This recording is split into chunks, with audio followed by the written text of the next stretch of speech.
Frankie Wild,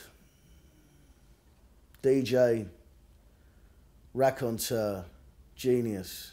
I've represented a lot of DJs, signed a lot of DJs. Only one deaf DJ.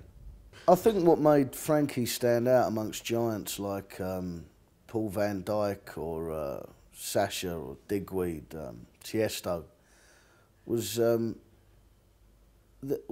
he had the biggest nose. That was a start. That physical characteristic made you sit up and take notice. I think towards the end of what we saw of Frankie, he was creating something new. There weren't many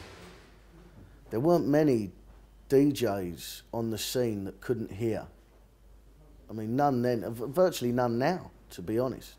But back then they were unheard of. You know, if you'll excuse the pun.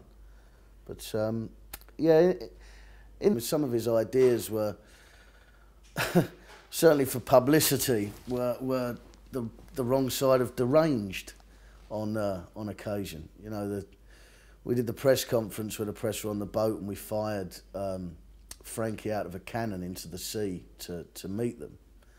That was his idea, you know, and sure, you know, he broke a hip and 3 ribs in the action. But the good thing about Frankie is he made the body cast part of the act. I don't think Frankie was at the top of his game when he left the scene. I think there was more to come. I think, I mean, we could have taken him anywhere. We were talking about doing a version of Tommy with him in the lead, but sadly he hitched his deaf train to a different wagon. When I see him in my head, he's laughing. He's laughing maniacally outside his Ibiza villa, firing a shotgun towards our car while we're trying to escape. That was '93. For a long time, you know, Frankie would only be interviewed up a tree, and then for a while he'd only be interviewed at strangers' funerals. I think the people that say we took advantage of Frankie are those people with disabilities that we've rejected, mainly, and they're bitter people. Jazz is for cunts. MP3 is killing music.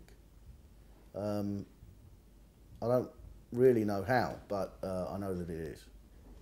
Fatboy Slim is a liar. When you hear that name, you assume that he has some kind of disability, probably bulimia.